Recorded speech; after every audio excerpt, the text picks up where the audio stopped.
Hey, welcome into the show, everyone. I'm your host, the Unhinged Father. This is the Unhinged Father podcast. Hope everyone's having a fantastic week so far. Apologies for this not coming out at its regular scheduled time.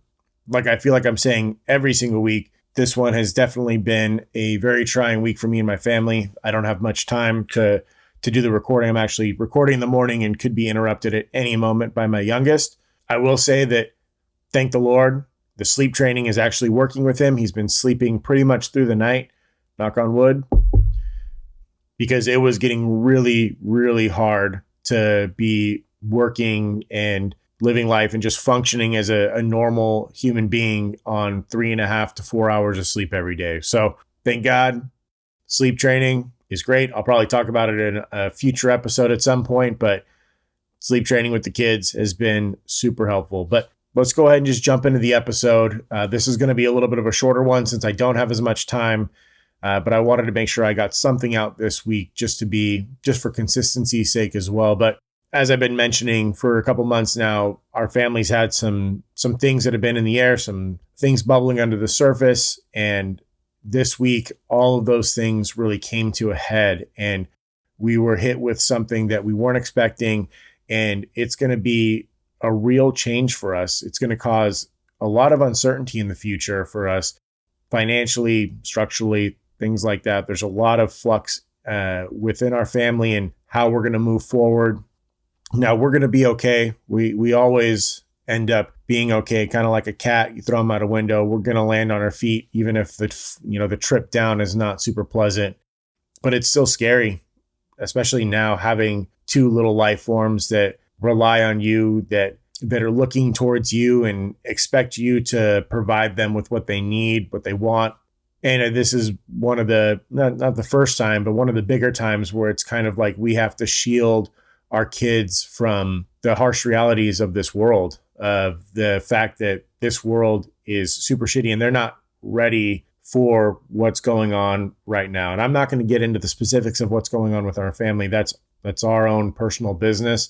It's more so just like the emotions and the ideas that have come out of this. So for us, having this big life change, this unexpected change that's coming in right now, it's anxiety inducing and very stressful. It's made it difficult to focus on work this week. It's made it difficult to focus on being a parent, on a lot of the things that I've been trying to do to be, the best version of myself that I can be. And I'm not necessarily boots on the ground within this change. And that's one of the even harder things for me, is that there's nothing that I can physically, emotionally, or mentally do to make things better besides just being present, being supportive, and helping make decisions along the way that are best for our family to make sure that we are taken care of. And as someone who is action oriented, who, sometimes I'm like, I don't know what to do. What am I going to do with my hands? I need something to do. I have to constantly be moving, whether that's just my personality, my character, some of the traits of ADHD. I don't know, but it's been very difficult. It's been very hard for me to stay on the sidelines, stay supportive, and not jump in and completely take over. That being said, like as you get older, as you quote unquote grow up, I feel like I'm finally growing up as a 36-year-old. Things like this happen. Hardships happen. Life comes at you fast. People can be really fucking shitty. And I just want to make sure that I'm really clear with this. I'm not talking about anyone within my family. My family, me, my wife, my kids, we're all good. We're all a cohesive unit. Even my exterior family, this has nothing to do with any of them. So not a reflection on that. But this week I've learned more than I have in the past that even people in like the most civilized of situations, or the people who are considered like at the upper epsilon of society, they could be the biggest fucking monsters of all, the most heartless, the cruelest, the biggest pieces of shit that you could ever find. And I'm sure that a lot of people already knew that, but I just saw it in action this week and it's terrible. One of the things that I struggle with, and let me just say off the top of this, that I don't condone violence and I'm not actually going to go and hit anyone or do anything like that. But it's really difficult to marry the feelings of like this new age logical approach where it's like, use your words, have conversations, control those emotions, make sure you identify the things within yourself. A lot of the things that I talk about here, with some people just need to get fucking punched in the face to learn their lessons. especially the people that are at like the top, the people that make a shit ton of money, people that control a lot of aspects of society. I can understand the feelings of rage and desperation and not being in control within your own life that you see a lot of times today. Like I said, I don't condone violence or anything like that, but it's very hard to not feel like it's that one kid when you were a kid who just like needed to be taken out and back and taught a lesson. And my wife always jokes with me that I was born in the wrong era. Not even like, the era is not, she's like, not the 60s, not the 40s, like whenever the Vikings or like the medieval time was around, that's probably when you should have been born. Anyways, enough about that. Those are just other feelings that I have. And it's been hard to control that anger and that upset and the anxiety that comes along with it. And I guess I'm just saying this to, if there's anyone else out there that has felt like they've been not in control, that life isn't fair, and that you don't have agency within your own life, that I'm right there with you right now. And I'm trying my best to stay in the driver's seat of my life and to continue down the path of being the best person that I can possibly be. But there's definitely been a wrench thrown in there. And if you're there, or if you've been there before, I can understand those feelings and I empathize with you. But that's not where my focus has gone. As we've had these transitions happen and this uncertainty hit us, I've been trying to be kind of like a rock, a pillar within our family and make sure that they know that they can rely on me. And I'm trying to focus on really the important things, because as I look around and, we live in a nice house and we live in a nice neighborhood, and, my wife and I have worked hard to be able to provide nice things to my kids and to be able to get nice things for ourselves. This event has really kind of forced me to look at what we've accumulated and just be like, hey, this is all stuff. If this were to all be gone, and if it was just me and my family and we were able to provide food, shelter, safety, all of the most essential things, would we be okay? And watching my kids play in the backyard on a $10 splash pad with a couple of $2 Hot Wheels and little rubber animals, I was able to say, yeah, my kids are out here having the time of their lives in 100-degree weather, playing on $20 worth of shit. They don't need all the fancy stuff. They don't need the $100 this or that, all the toys they get for Christmas, their birthdays. Like, yeah, they like that stuff and they'll play with it. But when it comes down to it, what my kids really need is me and my wife, is our family, is their grandparents, their uncles, their aunts, that interaction. That's really what they need. And the stuff is just stuff. It just kind of fills the void. It's almost like a substitute for you, for your attention.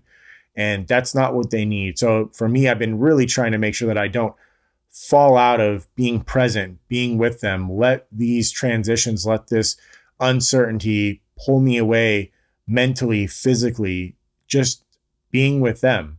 And I don't want to sound like one of those super positive asshole gurus that's out there, one of those fucking people trying to sell their life coach advice to you. I'm not trying to sell anything to you, but what I'm saying is that as someone who works hard and likes nice things and is sometimes caught up in consumerism and like the next best thing and getting the next phone or getting something that'll make life easier or make my life better, having to take a step back and truly reflect and explain to other people, I really do think that there's truth to being grateful for the family that you have, for the things that you have, and really looking at what's truly important. And for me, that's my family. For me, that's my kids, their happiness, their health, all of the other stuff. If it were to go, if we were to lose everything else and had to start from scratch, like, my life is blessed because I have two happy, healthy kids that are running around, that love me, that love their mom. I love their mom. And she loves me most of the time.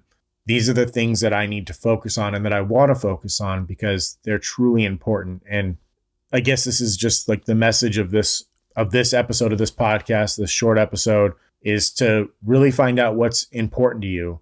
Maybe it is the monetary stuff. Maybe it is the things that you buy. Maybe it's having a house. Maybe you don't have a family yet. Maybe you don't have a partner or a spouse yet.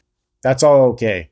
everyone's at different points within their lives. And I'm not saying this like, hey, you can't be happy unless you have kids. I think that having kids is a great source of happiness and fulfillment and being blessed. But that doesn't mean that everyone has to be there or that everyone is there within their lives. I think that really it's figuring out what are the core things that make you happy? What are the core things that make you a good person? And what are the core things that fulfill you as a person? Focusing on those and realizing that the other things, even though that they're there and you can work for them and you can want them, those are all kind of on the periphery. And if they were to fall away or fade away, would you still be okay? Would you still be all right? And for me, sitting out there on the grass, watching my kids play, listening to some music, that was enough. I could do that forever. Going to the zoo for $15 per person and watching the joy on my kids' face as they, see a tiger or a leopard or a giraffe. And just, there's so many small things that we take for granted and that we get caught up in all of the periphery that we miss those core things that really are important. It's the people, it's the relationships, it's the small things in our lives that really provide the biggest sense of joy, of fulfillment. And one thing that I did notice is that as we got stressed out and we were trying to figure things out during this time, we would check our phones a lot. We'd get caught up in the phones, both myself and my wife. And when I caught myself doing it, when I caught my wife doing it, all I could really think is that what the answers that we're looking for, they're not in this little box of distraction. The real answers are right in front of our faces, but a lot of times we try and find things to distract us or to pull us away because we want more stimulation. I don't know what it is. We want more stimulation. We want to look towards the future. We want just a distraction to not focus on the things within life. But all I can think about is that the answers that I'm looking for don't lie within this fucking phone. The answers that I'm looking for, they're right in front of me with my kids. They're right in front of me with my wife. They're right in front of me with my entire family. And those are the things that I need to put a focus on. So shorter episode, maybe a little bit more of a heavy topic, not as much humor within this one, and possibly a little bit more preachy. I apologize for that, but this was just something that's top of mind for me, something that's top of mind for my family.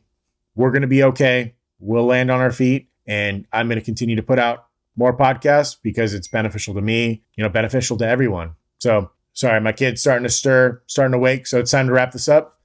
That's going to do it for this episode. Hope y'all enjoyed it. If you're not already, give me a listen or give me a follow on Spotify, Apple Podcasts, wherever each podcasting needs met. And feel free, share this with anyone that you feel may be benefited by the message or may enjoy the content, previous episodes. I appreciate you sharing it with them. But as always, have a good weekend. Be good. Try hard. Do your best.